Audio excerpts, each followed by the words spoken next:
Сайн байцгаана уу? Орой минь Crystal's Bakery тавтай морилцгаана уу? Өнөөдөр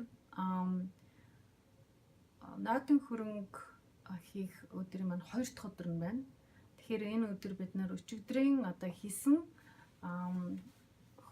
эсгсэн одоо хөрөнгө маань одоо 24 цагийн дараа иймэрхүү байдалтай болсон байна. Хэрвээ та нар уртлынхын өдрийн бичлэгийг харах юм бол энэ дөнгөж одоо энэ доор байгаа.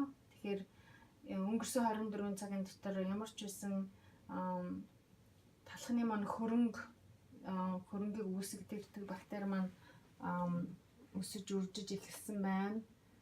Тэгээд ийм хий үүссэн байна. Тэгээд энийг хэрэг ингээд онгоолгоод үнэрлэх юм бол тэнийг ялгүй жоох өнөр орсон байна. Тэгтээ одоо нэг тийм айхтар сүрхий эсгэлэн өнөр бол алга байна. Тэгээд харах юм бол ийм хийтэй болсон байна. Тэгэхээр нэг арай жоохон юм урссан маягтай болсон байгаа. Өчигдрийн дөнгөж зуурсны дараа нэг жоохон хатуу байсан. За тэгээд хоёр янзаар хэмжилт хийсэн байгаа. Энэ жоохон пагдар савдан болохоор би грамаар хэмжсэн. Энэ болохоор зэрэг аягаар хэмжсэн байгаа. Тэгэхээр гэрийн нөхцөлд болохоор зэрэг би бас хэлжсэн янз бүрийн одоо өөрсдөө байгаа аягнуудаа ашиглаж болно шүү. Тэр нь битгий санаа зовоорой. Тэгэхээр аягаар хэмжихэд бол хэрвээ та нарт яг юм хэмждэг аяга нь одоо зориултаа аяга байхгүй тохиолдолд зүгээр юм аягаад одоо 4-1 аяга ус тэгээд 3-1 аяга гурил орсон шүү гэдгийг хэлэх гэсэн юм аа. Өчигдрийн бичлэгний эцсээр нь болохоор зэрэг таслагдсан байгаа. Тэгэхээр би юу гэж хэлжсэн гэхээр цайруулагч хэрэглээгүй гурил бол их сайн байдаг юм аа. Тэр нь болохоор Монголд одоо 1-р гурил гэж бодож байна л доо, цайруулагч хэрэглээгүй. Тэгэхээр бүр дээд гурил, цав цагаан гурилаас арай нэг жоохон тийм шаргалтын өнгөтэй бижиж магадгүй. Тэгэхээр цайруулагч хэрэглээгүй гэдэг чинь гадны янз бүрийн тийм цайруулдаг бодис одоо гуриланд чинь нэмж хэрэглээгүй. Тэгэхээр гурил маань одоо илүү чанартай байх болно гэсэн үг. За тэгэхээр одоо би урд нь ингээд бэлтгэсэн байгаа 50 г гурил хөрөнгөн дээр хийлээ.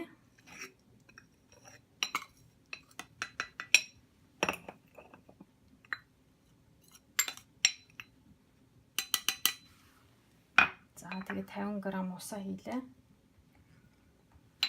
За тэгээд энийг ингээ халбаараа хутгах чинь ингээд нөгөө хийнүүд ингээ шахтаа сайхан шажигнаад ингээ дуурч байна.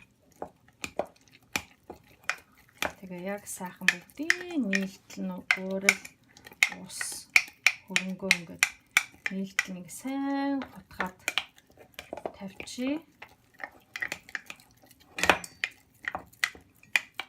За тэгээд ингээд сайн хутгаад ингээд үзэхээр нэг иймэрхүү зунгаар алдсан маягтай байна да.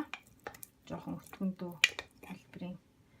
Тэгээд энэ болохоор зэрэг яг нөгөө яс одоо грамлж ингэж хэмжиж байгаа хөрөнгө маань бол энэ байна. За би тэгээд хажуудлын хааныг ингээд цэвэрлж тавих дуртай. Яагаад гэвэл яг эсэж ийн үгүй гэдгийг гадна талаас нь харахад амар гэдгийг. За ингээд энэ тагаараа бол ингээд хөнгөн таглаа тавина гэсэн үг. Тэгэхээр энд бол агаарын хөдөлгөөн орох боломжтойгоор. За би болохоор түрүү хэлжсэн хэрэг аяг хэмждэг аяг байх юм бол 3 хуваасны 1 гурилыг бол хөвчлэн дандаа ингэж ийм аягаар хэмжих юм бол ингэж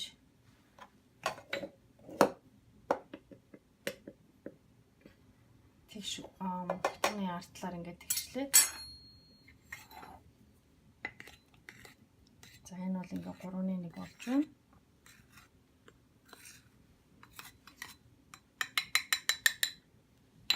Би 4-1 аяга усыг бол хэмжсэн байгаа. Тэгэхээр энийг дээр нь шууд нэмээд зуурхад нөгөөдөгтөгөө тийм ойролцоо маягийн бүтгэн шингэнээр ойролцоо төстэй болох байхаа гэж найдаж байна. За ингээд халбаар ингээд утгаж явахд бол энэ жоохон тийм таргны тай төстэй юм тийм өнөр бол ялгарч байна.